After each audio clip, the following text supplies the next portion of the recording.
बिस्मिल्लाहिर्रहमानिर्रहीम। बेटा आज हम अपना लेक्चर नंबर 4 स्टार्ट करेंगे, जिसमें हम चैप्टर पढ़ेंगे प्रोसेस मैनेजमेंट। और जो हमारा टॉपिक है वो है scheduling criteria. Basically scheduling criteria क्या होता है, ये चीज़ चेक करना कि जो हमारा सीपीयू है वो किस तरीके से काम कर रहा है, किस तरीके से परफॉर्म कर रहा है अपने टास्क, कितने टाइम में परफॉर्म कर रहा है, कौन कौन से टास्क परफॉर्म कर रहा है। ठीक है, इस सब चीज़ों को देखना। अब जो हमारे पास कंप्यूटर है, ठीक है, इसमें हमारे पास बहुत से क्या होते हैं, एल्गोरिथम्स होते हैं। एल्गोरिथम्स क्या होते हैं, एक हम कह सकते हैं मेथड, एक स्टेप्स, ठीक है, कुछ स्टेप्स जिसमें हम चेक करते हैं कि स्केजुलिंग क्राइटेरिया क्या है, जिसमें हम जज करते हैं क्राइटेरिया। ठीक है,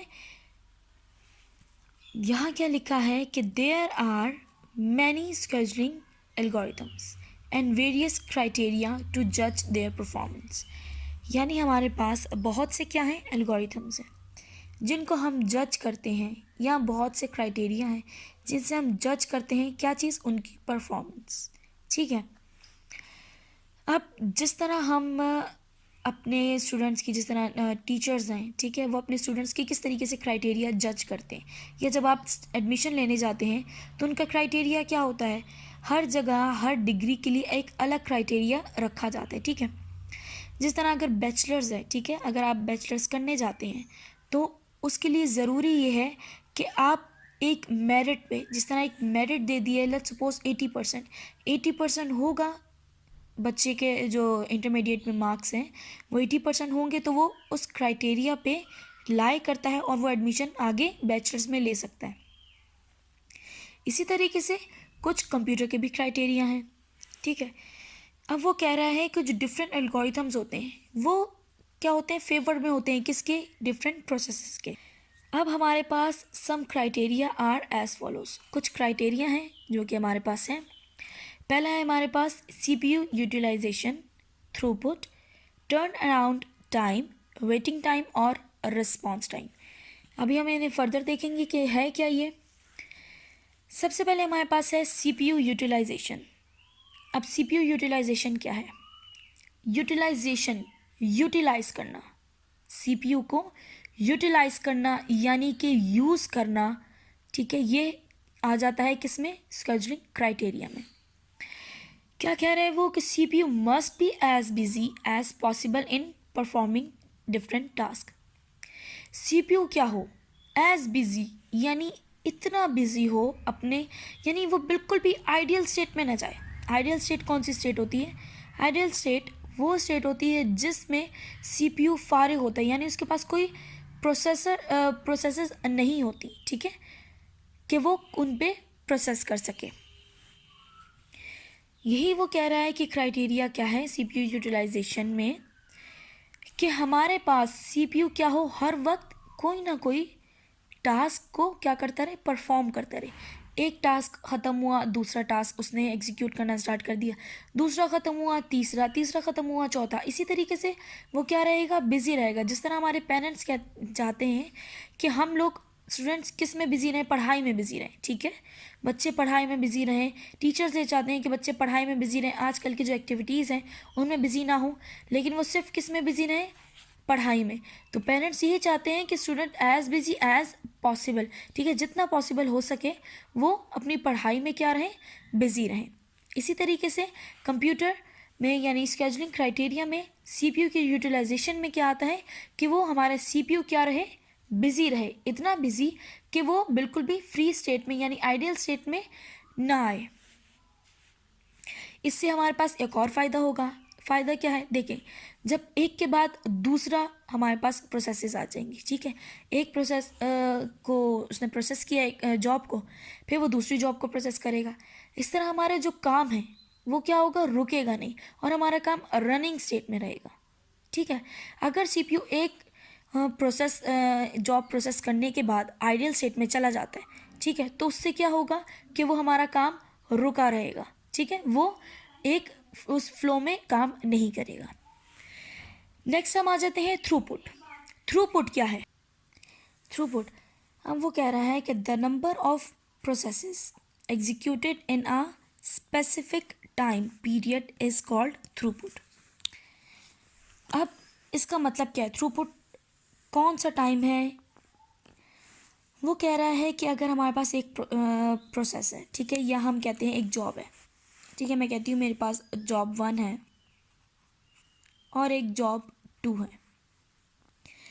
सीपीयू ने कहा है, प्रोसेसर ने कहा है कि मैं जॉब 1 को 5 सेकेंड्स में क्या करूँगा, एग्जीक्यूट करूँगा।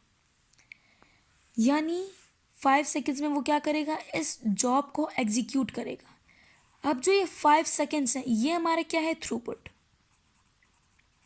थ्रूपुट, ठीक है, जो 5 सेकेंड्स हैं ये हमारे क्या है, थ्रूपुट।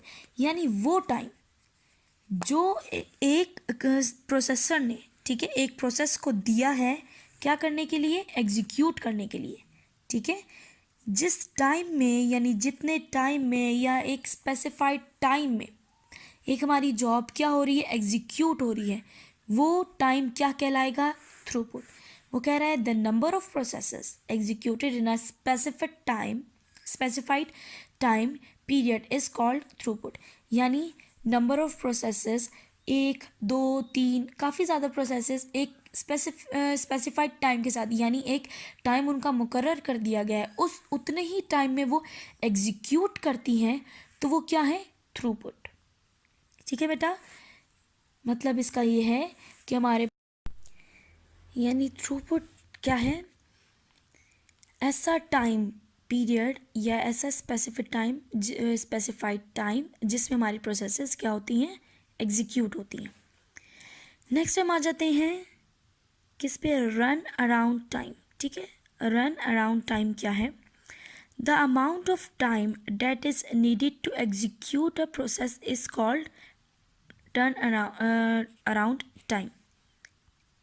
अब देखिए मैडम, कोई ऐसी जॉब है, ठीक है, जिस तरह मैंने कहा था मेरे पास J1 और J2 है, ठीक है। अब J1 को कंप्यूटर ने कहा था या प्रोसेसर ने कहा था कि मैं 5 सेकेंड सिर्फ उसे एग्जीक्यूट करूँगा, लेकिन 5 सेकेंड्स में प्रॉपर ये पूरा एग्जीक्यूट नहीं होती। अब जब ये 5 सेकेंड्स में एग्जीक्यूट नहीं होती तो ये दोबारा 5 सेकेंड एग्जीक्यूट होने के बाद दोबारा कौन सी स्टेट में चली जाएगी, वेटिंग स्टेट में या वेटिंग क्यू में। ठीक है, एक जो स्पेसिफाइड टाइम था उसमें, उस टाइम में एग्जीक्यूट होने के बाद वो दोबारा किस में चली जाएगी, वेटिंग क्यू में। वेटिंग क्यू में क्यों जाएगी, क्योंकि वो पूरी एग्जीक्यूट नहीं हुई। अब जब वो पूरी एग्जीक्यूट नहीं हुई तो वो किधर वेट करिए, वेटिंग क्यू में, क्योंकि अब इस टाइम जब जॉब 1 की एग्जीक्यूशन ख़त्म हुई है तो जॉब 2 का टाइम है, ठीक है, जॉब 2 की बारी है, वो एग्जीक्यूशन पे है। जब एग्जीक्यूशन हो जाएगी जॉब 2 की तो फिर दोबारा आ जाएगी जॉब 1, ठीक है। अब हो सकता है, ठीक है, ये कितने आइट्रेशंस ले, 2 ले सकती है, 3 ले सकती है, 10 ले सकती है। आइट्रेशंस यानी लूप्स या राउंड्स कह सकते हैं हम, ठीक है। अब वो क्या कर सकती है, ये 2 3 कितने जितने भी ले सकती है, यानी जितनी बड़ी फाइल होगी, जितनी उसे एग्जीक्यूशन टाइम की ज़रूरत होगी, वो उतने दफ़ा राउंड्स लेगी, उतना टाइम अपना क्या करेगी, कंप्लीट करेगी। अब जितना टाइम एक फाइल को रिक्वायर है एग्जीक्यूशन के लिए, लेट्स सपोज मैं कहती हूँ J1 को, यानी जॉब 1 को रिक्वायर है टोटल 30 सेकेंड्स, ठीक है, टोटल 30 सेकेंड्स उसको रिक्वायर है एग्जीक्यूशन के लिए, ठीक है।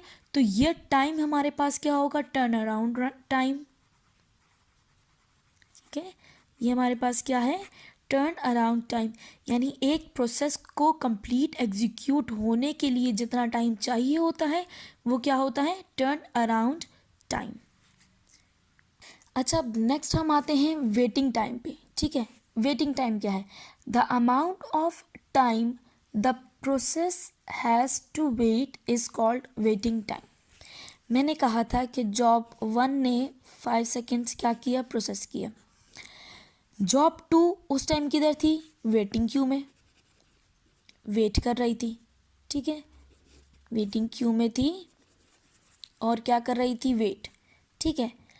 फिर जब जॉब 1 ख़त्म हुए तो जॉब 1 किधर आ गई, वेटिंग क्यू में, और जॉब 2 किधर चली गई, इधर कौन से क्यू में, जॉब क्यू में, यह हम कह सकते हैं रेडी क्यू में चली गई, ठीक है, एग्जीक्यूशन के लिए।